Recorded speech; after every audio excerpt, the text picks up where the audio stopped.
is up, fantasy fans? As always, I'm Shay from the channel Zachary Shay, and today I want to talk about what is, in my opinion, the most underrated series in fantasy fiction history. There's a lot of series like Five Warrior Angels, The Dark Water Legacy that I feel like are not really getting the accolades they deserve, not really getting the attention they deserve. I mean, both of those garnered more and more attention as of late, Five Warrior Angels especially. But there is one series that always comes to mind when I think of amazing fantasy series, and I think it is criminally underrated. I think it's one of the best fantasy series. This is me only having read book one and a novella, but I plan to finish the series at some point this year leading into next year. It is a longer series. And the series I'm talking about is The Wars of Light and Shadow by Janny Wirtz. Arathon. The word brought Asander to sharp attention. Whoever had named this prince had known what they were about, for the Paravian root of meaning was forger, not of metals, but of destiny. Athera could ill afford the consequence if the mistwraith that afflicted the world was ever to yield its hold on sunlight. Light, said Asander, and shadow, granted intact upon conception. That's enough to destroy the mistwraith, but only if the half-brothers work jointly. A bad king revels in his importance. A good one hates his office. He spends himself into infirmity, quashing deadly little plots to make power the tool of the greedy. So this is actually the 11th book in the series, Song of the Mysteries. But book one, where you're going to want to start, is going to be Curse of the Mistwraith. So in Curse of the Mistwraith, we get the story of two brothers. We get Arathon Cephalon and Lysair Seleucid. These two half-brothers. You have the Lord of Light, which is Lysair, and you have the Master of Shadow. That's our main character of Arathon. But what Janny does in this book, it's not as simple as a story as that may sound. The wars of light and shadow, good versus evil. It's very much an intentional mislead on her part. The story we're getting is much deeper than dark versus light or good versus evil. It is actually in firm contrast of that type of story. You know, I believe Janny came out with this book whenever J.R.R. Tolkien clones were very popular and everyone wanted that tale of good versus evil. And she kind of gives the perception of giving that to you, but she's actually giving you a far more nuanced tale in this story of Lysair and Arathon. And I said Lysair first. It's actually, I do feel like it is more Arathon's story, but she makes the intentional decision to never give you Arathon's POV. You're getting a lot of characters' POVs that surround Arathon. You know, I did a review of Curse of the Mistwraith. It was my first video on this channel, but my video quality wasn't to where I wanted it to be. It didn't get a ton of views. And now that I've got this bigger platform, I do want to talk about what is, in my opinion, one of the best first books in a fantasy series I've ever read, and what I'm sure will become one of my all-time favorite series. Now, one thing people say about this book a lot is that the prose are extremely dense and you have to read slowly. I do think you have to read slowly, but I don't think it is dense to understand outright. It's not something that is going to be extremely obtuse when you read it. It's just, if you read it slower, if you come back to it and reread it with added context. I'm seeing this especially with her short story of The Gallant, which I've been doing a reread of. The Gallant, which is another great place to start if you're kind of intimidated by Curse of the Mistwraith. But what I've been seeing with this book, and I'm sure I'll see it with Curse of the Mistwraith when it comes time to reread this, is you think you understand a lot of these lines if you really take the time and dissect it line by line as you would like a James Joyce, you know? If you really, take that time to look at each line, you'll see added depth there. I don't think it will be challenging to understand the story and to get a lot out of it. I just think if you take more time and invest a little bit more energy into reading it, you're gonna get a lot more from the experience. The prose are amazing. So Janny Wirtz is actually a cover artist. Her and her husband Don Mates are both cover artists, and I think you can tell that she has painted canvases, that she has painted scenes on canvas from the way that she paints a scene in your mind. And it never feels overly expository. It never feels like she is just going off on this tangent to describe the landscape.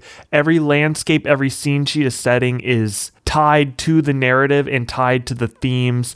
And honestly, the most impressive thing about this book, and the thing that I think sets it apart from most other fantasy, and this is My favorites of all time are Malazan, Realm of the Elderlings. What this series does so well for me, these are massive books with prosaic prose, very beautiful prose. Not a single word feels unnecessary.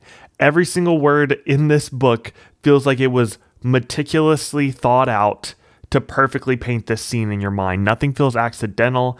There may be things I still don't understand. There's a lot I still don't understand, to be honest. I still don't understand the world of Ethera or the continent of Pravia as well as I would like to, but it's described in a way to where that depth is there, and that there's more than what you're seeing in these scenes.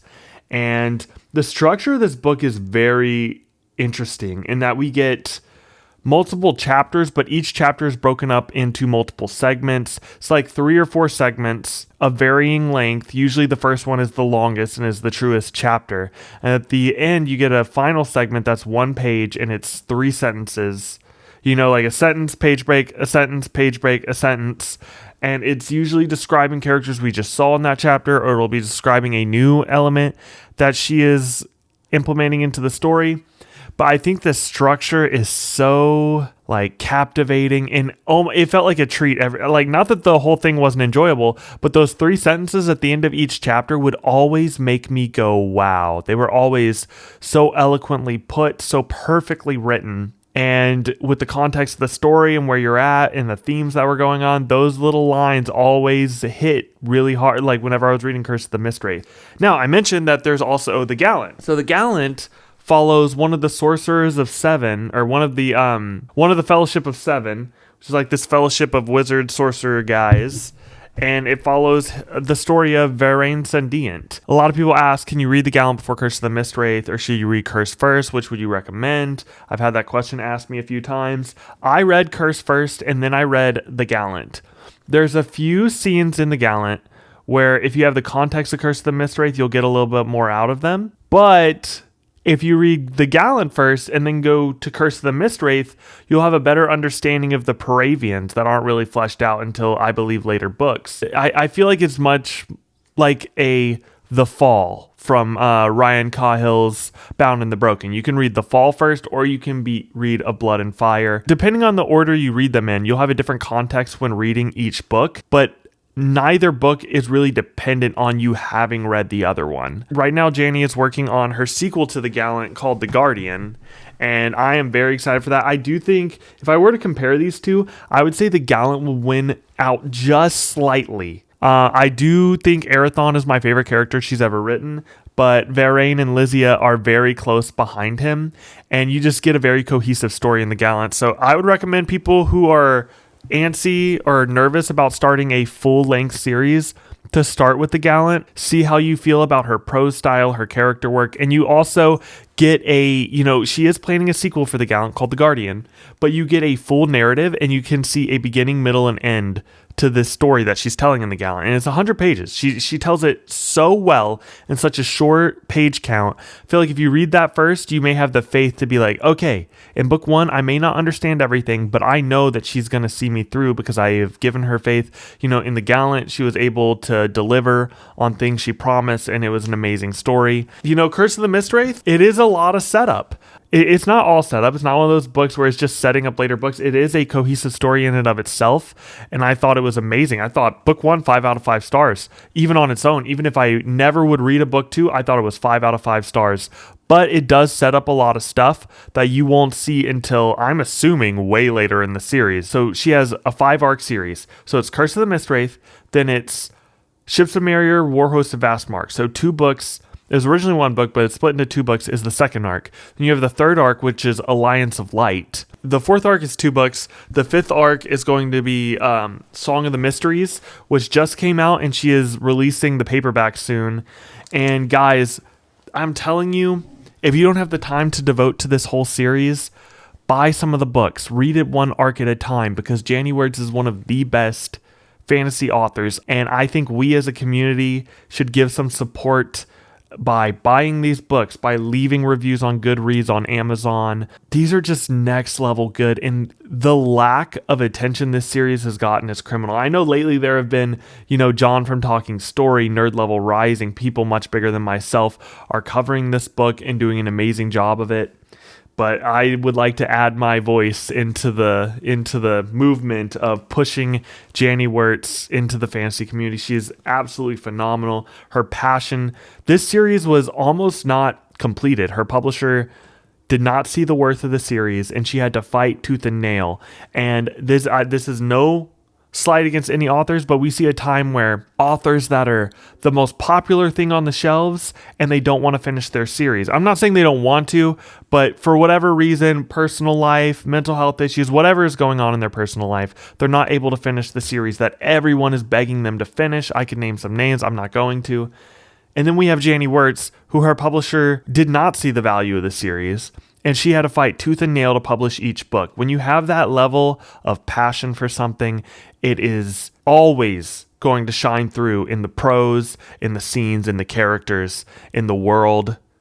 And I just think if you're a lover of classical fantasy, if you're a lover of the heroic journey that isn't simplified but is raw and real, if you're a lover of very, very nuanced characters. And also, when I said this was classical fantasy, it is not a Tolkien clone. It feels very classical in its exploration of character and the way it explores the world. It feels classical in that regard, but it does not follow a Tolkien plot structure.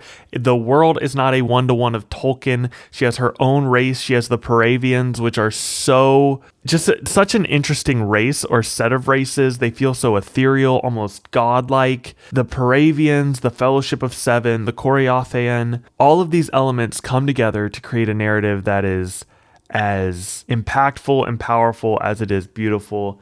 And there's if this review sounds extremely biased, it's because it is. And I did not go into this series with this bias. I read it and I am now a huge fan. There's not really any negatives I can give this series in terms of if it is able to deliver as much as it did in book 1 for the rest of the series. If the quality just remains the same and doesn't improve, which I just seeing her writing go from Curse of the Mistwraith to the Gallant, I'm sure it will continue to improve with each subsequent book. But just if it stayed the same as Curse of the Mistwraith, by the time I'm done with this, I have a feeling it'll be in my top 3 favorite series of all time. My top 2 are Malazan Book of the Fallen, Realm of the Elderlings by Robin Hobb.